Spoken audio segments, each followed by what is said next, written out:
This is the Jonathan_Foster podcast. How about my parents with the foresight of giving me that middle name?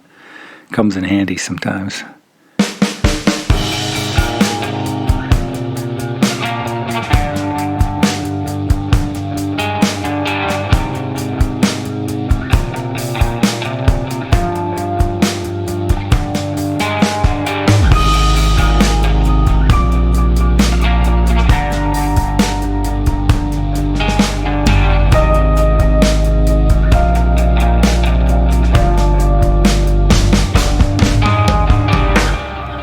Welcome back to episode 3 of season 1 of the Jonathan_Foster podcast. This is the one where we talk more with Dr. Johan Tredoux about all kinds of interesting things. I hope that you will feel free as you're listening to this to hit pause at any given moment and really contemplate some of the depth of the things that he says and that we talk about. And there's several spots in there. One spot for me, it's about 15 or 17 minutes whenever it is that we pick back up into the interview here, where I say something off the cuff, trying to be funny. Well, obviously I am funny. Everyone knows I'm hilarious. But in addition, it's really interesting. I say something like, and that's why we are a non-denominational church. And the truth is, if you take the essence of all the things we've been saying and you boil it down to the few comments right before I make that comment, that is probably the truest reason why we are currently no longer fitting within our old denominational structure. And again, that's not to paint them in a bad light or anything. It's just to really recognize the shift in the theological thinking that we have made. Anyhow, I hope if you enjoy this, as always, that you'll follow me here on SoundCloud. Yes, the podcast has been submitted to iTunes. It'll get there eventually. For some reason, it takes them a while to validate the feed. But thanks so much, and let's get back into it with Dr. Johan. Yeah, I think today the struggle we have is because we have put so much emphasis on us earning, almost in a sense, even though we celebrate Martin Luther posting 95 Theses that we quote Ephesians 2:8. It's not by works, it's by grace. But I think we have put so much weight. Yeah, we haven't changed. We haven't changed. We put so much weight on what we're supposed to do. Mm-hmm. And so there came a significant shift for me, and I think I can mark it and cut it. That space is so real and authentic to me, where I shifted the prepositions from for to from. What does that mean? And for to from for me was I felt like I needed to live for Jesus to get him to like me or to get him to be happy with me. And if I keep all the rules and I do all this stuff for him, then I'm going to be okay, and if I don't, then I'm a bad boy, and it's just this vicious cycle of feeling guilty, and guilt really drives you deeper into the very things you don't want to do. And so the shift came from me that, especially when this revelation came about, image and likeness having this idea of development that God's interested in developing us and becoming. It's not something stagnant. It's not static. It's a dynamic thing that's on the move. And seeing how Christ assumed our humanity and lived through in every stage and even developed as a young man in his own spirituality and became fully human. Grew in wisdom and in stature. Yeah. And that same pathway is there for me as well. And but the from then came for me in that I realized that given the story and the way that it's framed in Genesis, however you want to interpret that, it still comes down to that on the seventh day God rested and enjoyed his creation. And if I was created on the sixth day, then my first day as a human being, given that Adam represented me, was a day of rest. So I started life in his embrace, where he likes me, and he rests by liking me. And that I need to now live from him and not trying to live for him. And so I think that's really cool for me. And so, and also just even connecting that in with the fourth commandment, that we're to keep a Sabbath. And I think about the Jews who were in slavery for 400 years, and they never had a day off. And then God says, okay, I want you to have a day off.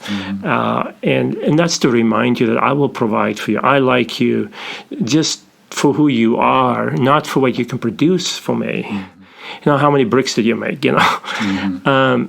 And so I think this living for is this kind of brick-making thing, you know? How many bricks? Our identity gets wrapped up in what we can do in order to impress this God who we've been told is so separate from us. Who can't even be in our presence. Yeah, and I think that for me, especially as eventually I became a pastor, and as I kind of have this cognitive moral development in my own journey, and move beyond the certainty stages of everything, and start thinking about ambiguity and the boxed-in stuff. I was able to find these kind of anchors that God's really more interested in my being than my doing, and life got a little bit more simpler for me. And probably got more complex for the people in your church, but it got more simple for you. Yeah, and that's why. I guess that's why some of those relationships changed along the way. Isn't that interesting to be the spiritual mentor or whatever, and to be on your own journey? And a lot of people, they don't really want their pastor to be on a journey like that. They'd rather you have it all figured out. Yeah, it's people, it's tough. Their lives are complex, and so they scramble on. They show up maybe 2 Sundays out of 6, and they try to make sense out of it, and so it's they just really want you to kind of affirm them so they feel safe, but the pillars that undergird where they live, I see a lot of anxiety. I see a lot of fear, because God is kind of like He's ready to punish you, and of course there's always hell waiting if you don't do if you don't pray the prayer, or if you don't do your part, So that's kind of a little bit of a nutshell, I think. That's good. On the one hand, you have the judicial, on the other hand, you have the therapeutic, and I think I was shaped more in the other, but I'm in a much better place. You look great. Yeah, thanks. Thank you. Okay, so let me see if I can reframe this, and we'll take it a little bit of a different direction. So I'm trying to connect it now with some of my story. Well, you've already connected with my story, but even more so. And you brought up Mildred Banks Wine Coop, and growing up in the denomination that you did. My family's from that denomination. So when I was young, I heard the preachers talk about Wine Coop and reference her as nincompoop. Oh, interesting. How interesting is that? I've never heard that. Really? Nincompoop. Huh? Yeah, nincompoop. Okay. And so, and again, those would have been... Sorry, I don't know what is a nincompoop. That's not a South African term. Okay. Nincompoop is just like it's an old slang, it's a derogatory, this person is basically an idiot, doesn't know anything. Kind of irrelevant, Yeah, right. Yeah. So, and so I come out of that movement, and that movement is also, actually, it's probably not a movement, it's pretty static, but it's that whole idea of, God is separate from us, and we got to be pure to get back to Him, and it's a very sacrifice-driven, purity, blood-driven, to get God to like us, and to be able to forgive us and those kinds of things. So I come out of all of that, and my shift, my thinking has shifted over the years in lots of different ways. And then at some point in the last couple of years, I really started connecting some dots with respect to LGBTQ plus. And I find all of this just really interesting, how then at that point, of course, the former denomination, I mean, just to even begin to question some of those things means you've already stepped over the lines of, what's acceptable and who's in and who's out, which is egregious on one hand, because you were not able to really feel like you were able to wrestle with just all the ambiguity, all the challenges that this brings to the table. You were not allowed to even wrestle with that in community. Absolutely. And what's so fascinating is, that those group of people, like that really conservative evangelical kind of mindset that is so dead set against being inclusive to LGBTQ plus, I don't think it has anything to do with even questions at one level. It might have down the road some with sexuality, but initially it has nothing to do with sexuality. It has everything to do with their view of who God is and how we have to get fixed and purified and into a particular state, right, in order to be accepted with Him. That just blows my mind. Yeah. That they're not even capable or willing to delve into the deeper stuff right from the very beginning because they have a sacrificial model. Am I saying that right? You know what I mean? Yeah, I mean, I what I'm hearing you saying is that, well, if you're going to use that framework, we all really fit into that framework.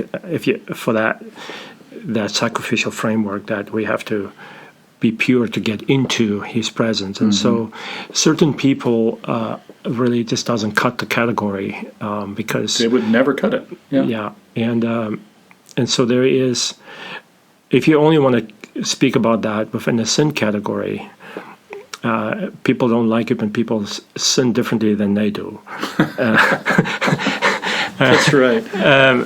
And my own sin. And, But I don't know that fundamentally these issues can only be framed within in the context of a sin category.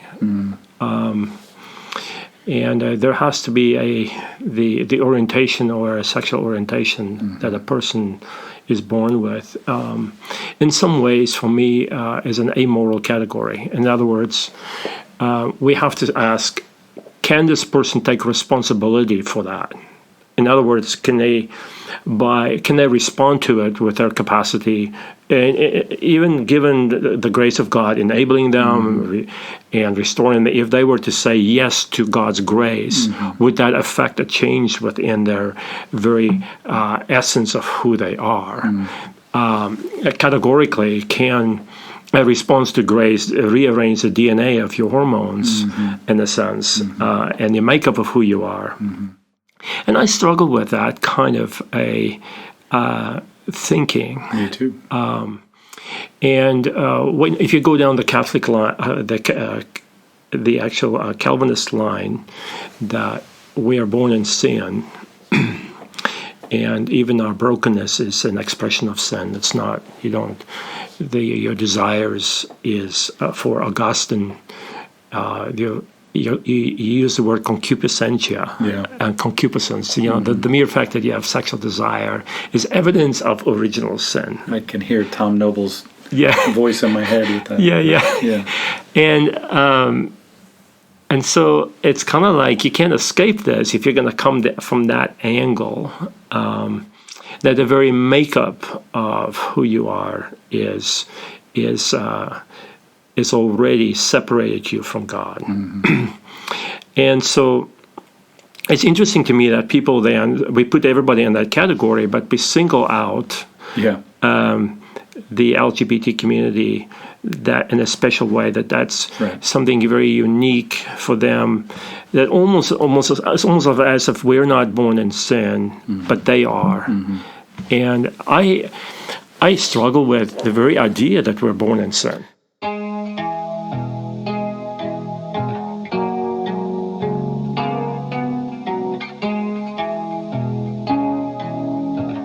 Right. So we're really saying two different things here. Yeah, we're saying two different things. So I agree. But I mean, within that framework of their kind of thinking, if you're going to work within their framework, right, we're all broken.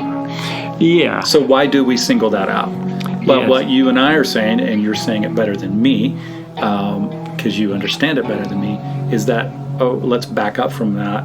Why do we imagine that we're necessarily born that way? What if we're born in the divine embrace with God? Yeah. That sounds way better to me. Very much so. Yeah. Yeah. Yeah. And and that's why we're a non-denominational church. Yeah. And just kind of, it's very fascinating about Romans 3:23, how we use that, because we love to quote, "For we have all sinned and fallen short of the glory of God." Mm-hmm. But if you really listen to it, it doesn't say, "For we have all fallen short and therefore we've all fallen short and therefore sin." It says we have all sinned and therefore fallen short. And if we're born that way, then it would be, well, we've all fallen short and therefore we sin. That's interesting. But it really doesn't say that. Well, see, the other thing you've helped me with so much over the last few years is the redefining of sin itself. If we are fixated on sin being an objective list of things, that's one way to look at it. Or sin, back to what we were talking about earlier, really is more of a relational thing. Mm-hmm. And it's just easier to approach it from this objective list, because then we can check off who's in, who's out. Like you said earlier, what sins I like or don't like, and but it's actually much more complex and deeper than that. And I do think lists, potentially are involved at some level, but it's a relational thing. Yeah, our relationship got broken, and I think that when we quote Romans 5, and through sin, one man sin came into the world, but through one man grace came into the world. There is a translation that wants to add through Adam, but in the original text it's not in there. And so, but I would say that even if we want to say, but even if it is in there, if we think in terms of Adam being Adam, humanity.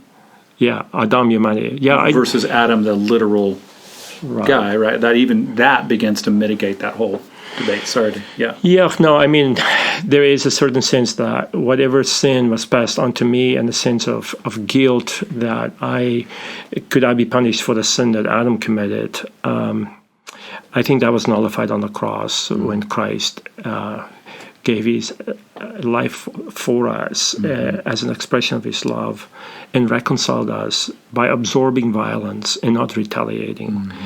That, in a sense, showing us again that his love is willing to go all the way towards death, not because God sent him there, but it was an expression or as a result of his love.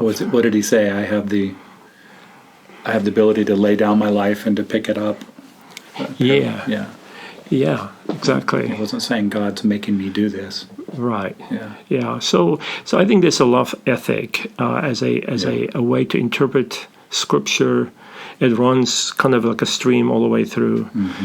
And so what's helped me to as a filter to interpret, especially the Old Testament, and especially the sacrifices and all of that, I've come to a place where I feel like that Christ's death, from a priestly perspective, is to end sacrifice, not as a fulfillment of all the Old Testament sacrifices.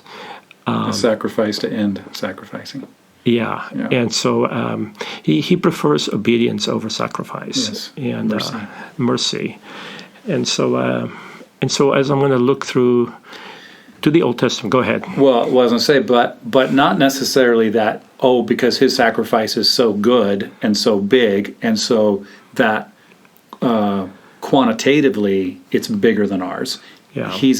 It's a sacrifice to end sacrificing, because he reveals in the whole process of it the ridiculousness of sacrificing marginalized people in the first place.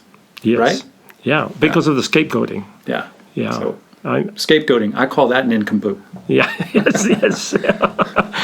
Yeah, I think it's fascinating when you spend time with Wynkoop and what you saw. I think it is very, very significant to me to view things through a relational construct, and I think that when we don't view ourselves as a living being, as a soul, or that we are a living bodies, living souls, we tend to kind of elevate disembodied kind of non-material essence, or if you want to use a real deep philosophical word, metaphysical. I want to use that word. Ideas as having more significance than what you see. And for me, the body is the body embedded in community is. For me, the secret and how we grow relationally, rather than what does trying. That mean? Well, I think that we, as babies, we learn to attach by mimicking, and by aligning ourselves with each other and the human touch. And there is a certain sense in which the focus really needs to be more outward than trying to go inward. And Gnosticism has this idea that my body is evil, my soul is good, this world is evil, heaven is good. So everything is kind of geared towards an escape, where salvation becomes an escape, or my soul is going to escape the body when I die, and I'm going to go to heaven through the rapture when Jesus comes again. And this whole world can go to hell in a basket. Who cares? And so when we de-emphasize the body, Romans 12 says, present your bodies as a living sacrifice, holy and pleasing to God. I think for me there's a mystery there relationally, and how important it is to be in community. And and God himself in relationship in community. So part of our image and likeness, the image, well, both, right, emanates from his being in relationship. Right. And so I'm going somewhere with that. So I would say I was too. But, you were. But you can go where you want to go. So when we de-emphasize the importance of the body, and we allow Gnosticism, which talks about the secret knowledge that is within us somewhere, and we try to find the answer within ourselves, I think we really need to rethink that. And so because it's built on a false foundation of Greek philosophy. And so I think that we need to talk about holistic people. And so when we actually can compartmentalize, where I can go to church and say, okay, I'm going to have some good thoughts, I'm going to feed my soul today, but my body is judging other people, I ignore them, I get involved with sexism and racism and all those things, because the body, that's kind of what it does. Or even a group of people engage in that. It is almost like the body is not as important as the soul. And so we allow ourselves all these behaviors and compartmentalize them. And in the context of that, I feel like that's some of the foundations of why we treat LGBT community people and judge them. Because we over-sexualize their bodies and think that that's the summation of who they are. In the meantime, these are people. Right. And since when is...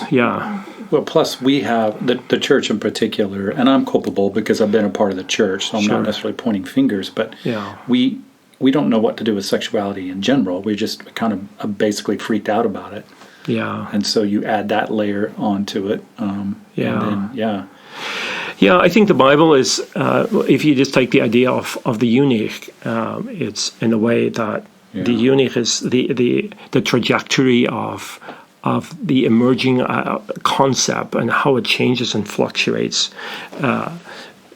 Starting in Deuteronomy 23, where eunuchs were not allowed at the temple. Right. I guess it's because they were castrated and they couldn't be circumcised. I guess they were different. They were different. Yeah. And then you get to Isaiah 56, and all of a sudden Isaiah says, well, I guess they're welcome now, and the migrants and the foreigner and the stranger and the eunuchs are welcome at the temple now. But they can only go as far as the court of the Gentiles anyway.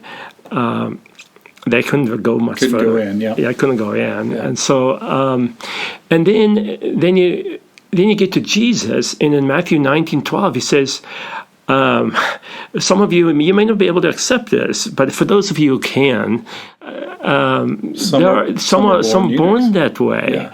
Eunuchs are born that way. And I was like, what? Yeah. I never saw that, And then he said, some that are made that way. Yeah. And it's like, what does he mean by that? That next sentence, when he says, basically, if you can accept this, great. Yeah. If you can't, you can't. I mean, then that's the end of the discussion. I imagine when Matthew wrote that, he had no idea what to write next anyhow. Yeah. So he's just like, let's go to another chapter now. I don't know what this means. And then you go to Acts 8, and Philip is intersecting the eunuch on the wagon, and he ends up baptizing them. And then this is really like, and so now I was thinking, okay, so this eunuch, he traveled almost 1,000 miles from Ethiopia to go to Jerusalem, and he had to probably go by sea as well. And so he's on his way back. And if he was baptized as a eunuch, the first missionary to Africa could potentially be being gay. Yeah, and now there's so many fascinating things about this. I've had a personal interaction through email with Dr. James Allison, who I think is one of the foremost gay theologians in the world.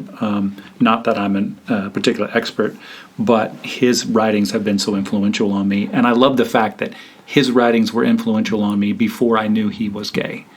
So then when I found out about it after, I'm like, oh, this is amazing. But anyhow, you and I have had kind of this ongoing discussion about eunuchs over the last few months. And I did get to put it in my book, which hopefully will be out maybe by the time this podcast is going live. In one of the short chapters, I talk about it. But Allison says, so part of the reason this is so important is he says that there's been a lot of scholarly work done. I think he said scholarly, but he definitely said there's been a work done to show that the term eunuch was a pretty wide term. It didn't mean just that the person's reproductive organs had been changed. Yeah. But rather there are instances where it was applied to a variety of kind of sexual practices, and probably, most likely it referred to homosexuality or same-sex attraction. Same-sex attraction. Mm-hmm. So that's part of the reason why this is it's fascinating. So important. It very much is. And Jesus actually says, if this is what he's referencing, which it seems really likely, hey, if you can accept this, great. But if you can't. Yeah, and it seems like a lot of American evangelicals can't accept it. Yeah. That's amazing. When I have conversations about these issues, and I'm not saying that as someone that is have the corner on truth on this, because I think I love the idea of a third way where we can, if the church will allow us to really wrestle with this, because the LGBT community, people are coming to our churches, and how are we going to extend God's love to them? Where they don't feel like, okay, there's we bait and switch kind of thing, we get them in and then we switch on them, and so whenever I have conversations about this, people always quote to me the woman caught in adultery, and then where Jesus said to her, "Go and sin no more," as if to say, if Jesus said that, well, we should say that as well. We should tell the people who are coming, "Hey, go, don't sin anymore," and so I've really been thinking about that. Why do I feel uncomfortable with that? And what I've arrived at so far is we don't have to quote John 3:16, but John 3:17 is right out. It says, "I've not come to condemn the world," but we don't like to talk about that. No. And so what I've arrived at is that Jesus says, judgment belongs to me. And we've taken that upon ourselves to judge people. Yeah. Because we think, well, because Jesus did, we can do it too. But we're not Jesus. And I think it's almost like we put ourselves on the bank of the river, and all the sinners are swimming on the bank of the river, and we are there with Jesus pulling them out of the river. But the truth is that we're all in the river. We're all in the river. And Jesus is the only one on the bank. Yeah. And so when he says to the woman, go and don't sin no more, it's not giving us permission that we can also do that. Yeah. And so We're not very good at that. Yeah. Yeah. And I think, and so and my other thought on that was just like, well, why is it such a big deal? Because there's a lot of other things that we can focus on. Mm-hmm. What I've concluded is that the evangelical Christians they want to make sure that sin remains sin in the public arena, and they're afraid that if we let go on this, then everything gets kind of on the slippery slide, and everything slides. And if you allow this, then what else are you allowing? Right. In the meantime, forgetting how we turn the other way when people sleep together, or pornography, or number of things. So many things that we just don't even pay any attention to. Yeah. Not to mention systemic sin that we're all involved in every day. Systemically, yeah. And so I think by wanting to keep sin to be still sin in the public arena, we ignore the main component of that, and that is compassion. Compassion to people who are stigmatized and scapegoated. Mm-hmm. And I think my posture to the LGBT community is really, I'm really sorry. Yeah. What's that book, Blue Like Jazz? I think. Yeah. Donald Miller. Didn't he put like a tent in the middle of the football field, and people come by and they says, "I'm here to tell you I'm sorry." There's something about that on the college campus. On the college campus, and I think we should do the same. I think that's basically our only hope. Yeah. It's just I'm sorry. Yes.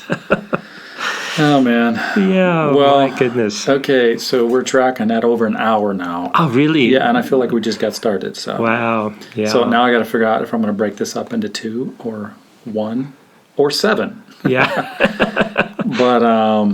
But we should do this again. So I'll have you back. We'll talk some more. Well, it was a privilege, and I say these. The more I study, the more I realize how very little I know. And I say that with great humility. Yes, I feel the same way. I'm not as humble as you, but I feel the same way. But what is? Oh gosh, is it Archibald? I can't remember his name, but it's the phrase that's been on my mind the last couple months. The larger our island of knowledge, the greater our shore of ignorance. Yeah. And that's how I feel too. Yeah. So, all right, thanks, man. Hey, you're welcome. Gracias. Thanks for being with me and Dr. Johan today. Hey, if you've got comments or questions, you can leave those right on SoundCloud, or you can Facebook me, Jonathan Foster, author. Not that I have answers to all your questions, but I do have responses, and I am trying to create a safe place for people to ask. Wouldn't that be nice to have a safe place? Doesn't that sound like something that love would want us to do, instead of all the fear and garbage we have to deal with, all the anxiety? That's a good way to end today, with the reminder that in the end, fear has no place. Perfect love casts out all fear. That's not to say there aren't issues we've got to work through, but love is our hope. All right, have a great day.